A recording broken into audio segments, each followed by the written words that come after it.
చిన్నపాటి వివాదం చోటు చేసుకోగానే దానికి పొలిటికల్ కలర్ ఇచ్చి క్యాష్ చేసుకోవాలనుకున్నారు. టీటీడీలో 5 సంవత్సరాలుగా నోరు తెరవని ఉద్యోగ సంఘాలు వైసీపీ నేతల ప్రోద్బలంతో జూలు విదల్చాలని చూశాయి. ఉద్యోగుల ముసుగులో ప్రతిపక్ష నేతలు తమ చేతుల్లోకి ఉద్యమాన్ని తీసుకోవడానికి ప్రయత్నించారు. అయితే అటు పాలక మండలి సభ్యులకు, అధికారులకు, ఉద్యోగులకు, రాజకీయ నాయకులకు ఎవరి పరిధి ఎంతో తేల్చి చెబుతూ సమస్య పరిష్కారమైంది. దాంతో ఆ వివాదాన్ని అస్త్రంగా చేసుకుని రచ్చరచ్చ చేద్దామనుకున్న వారి ఆశలు అడియాసలయ్యాయట. అసలు తిరుమల కొండపై ఏం జరిగింది? ఆ లెక్క ఎలా సెటిల్ అయింది?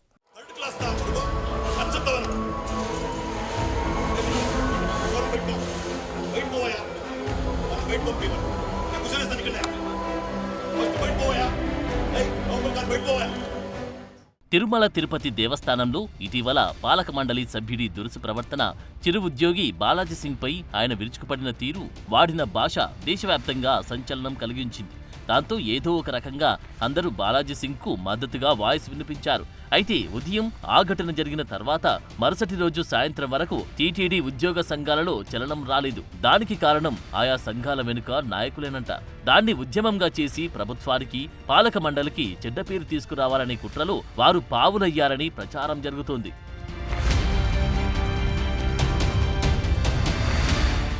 ఉదయం ఘటన జరిగిన వెంటనే మీడియాలో వార్తలు, సోషల్ మీడియాలో హడావిడి జరిగింది. టీటీడీ ఉద్యోగ సంఘాల నాయకులు మాత్రం మరుసటి రోజు సాయంత్రం 5 గంటలకు తీరిగ్గా మీడియా సమావేశం పెట్టారు. మరి అంతవరకు వారు ఏం చేశారో, అసలు ఏం జరిగిందో దేవుడికే తెలియాలన్న అభిప్రాయం వ్యక్తమైంది. ఘటన జరిగిన వెంటనే టీటీడీ అధికారులతో పాటు పాలక మండలి స్పందించింది. టీటీడీ విజిలెన్స్ విభాగం అక్కడ జరిగిన వివరాలు నమోదు చేసుకుంది. ఉద్యోగి బాలాజీ సింగ్ స్టేట్మెంట్ రికార్డ్ చేయడంతో పాటు అక్కడ విధుల్లో ఉన్న సిబ్బంది నుంచి సమాచారం సేకరించారు. దాంతో పాటు సీసీ ఫుటేజ్ స్వాధీనం చేసుకున్నారు.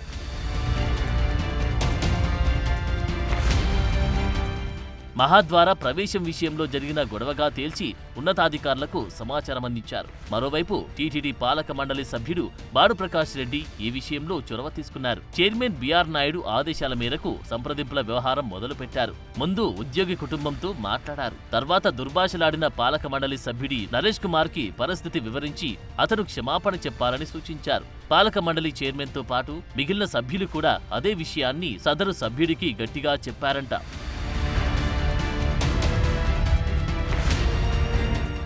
ఆందోళన ప్రారంభించిన టీటీడీ ఉద్యోగులు పరిపాలన భవనం మెట్ల మీద కూర్చొని నిరసన తెలిపారు. అక్కడ ఉద్యోగికి క్షమాపణ విషయం కంటే ఇతర అంశాలు ఎక్కువగా ఫోకస్ అయ్యాయి. వారిలోని అనైక్యత కూడా బయటపడింది.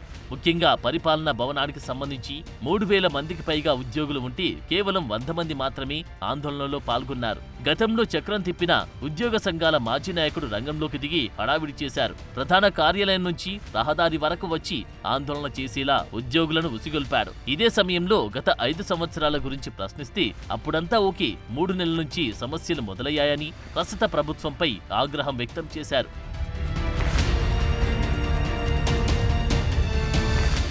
అయితే సమస్యపై సీఎంఓ సీరియస్ గా స్పందించడంతో అన్నమయ్య భవన్లో జరిగిన సమావేశంలో ఉద్యోగ సంఘాల నాయకుల ముందు ఉద్యోగి బాలాజీపై దురుసుగా ప్రవర్తించిన సభ్యుడు నరేష్ కుమార్ క్షమాపణ చెప్పాడు. దాంతో వ్యవహారం ముగిసి వివాదం సమసినట్లయింది. ఇదే సమయంలో ఉద్యోగ సంఘాలు పలు అంశాల గురించి ప్రస్తావిస్తే ఈవో ఒకే మాట అన్నట్లు తెలిసింది. 5 సంవత్సరాల పాటు ఉద్యోగులు అణచివేతకు గురైనప్పుడు ఒక్కరైనా నోరు తెరిచారా అని సీరియస్ గా ప్రశ్నించినట్లు సమాచారం.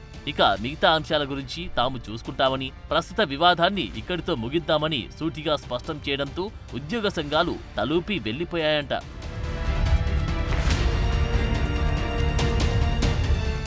టీటీడీ ఉద్యోగ సంఘాల నాయకులు గత సార్వత్రిక ఎన్నికల్లో ఏకపక్షంగా పనిచేశారు. ఉద్యోగి అనేవాడు వ్యక్తిగతంగా తన రాజకీయ అభిమానం చాటుకోవచ్చు. అయితే టీటీడీలో కొందరు ఉద్యోగ సంఘ నాయకులు తమ కింది ఉద్యోగులను ప్రభావితం చేయడానికి ప్రయత్నించారు.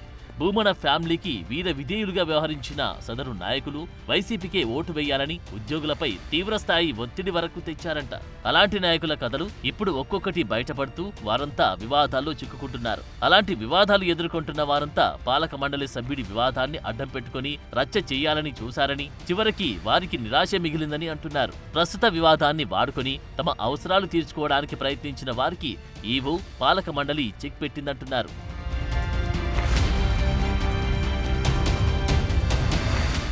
అసలు అందరినీ బయోమెట్రిక్ నుంచి పంపాలనే నిర్ణయం ఎవరిది అనే అంశంపై చర్చ నడుస్తోంది. అది కొంతమంది సలహాదారుల పైత్యమై ఉంటుందని అంటున్నారు. ధర్మారెడ్డికి సలహాదారులు ఇలాంటి సలహాలు ఇచ్చి ఆయన కుంపముంచడమే కాక అప్పటి ప్రభుత్వాన్ని సైతం డ్యామేజ్ చేశారు.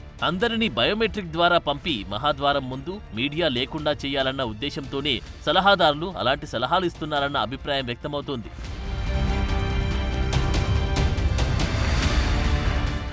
గతంలో కూడా తిరుమలలో మీడియాకు విభజన రేఖలు పెట్టి లేనిపోని వ్యతిరేకతను గత ప్రభుత్వం మూటకట్టుకుంది. ఇప్పుడు కూడా మీడియా వారిని నియంత్రించే వ్యూహంలో భాగంగా ఇచ్చిన సలహా ఈ విధంగా వికటించిందనే ప్రచారం జరుగుతోంది. మొత్తం మీద ఉన్నతాధికారులు ఎవరికివ్వాల్సిన మర్యాద వారికి ఇవ్వాలనే వాదన ఉంది. అయితే టీ కప్పులో తుఫాన్ లాంటి ఇష్యూని సునామీగా మార్చాలని ప్రయత్నించిన వారికి చెక్ పెట్టడం సులభమవుతున్నట్టున్నారు. మొత్తం మీద కొండపై ఇప్పటికీ వైసీపీ నేతల ప్రభావం కొనసాగుతున్నట్లు కనబడడం చర్చనీయాంశంగా మారింది.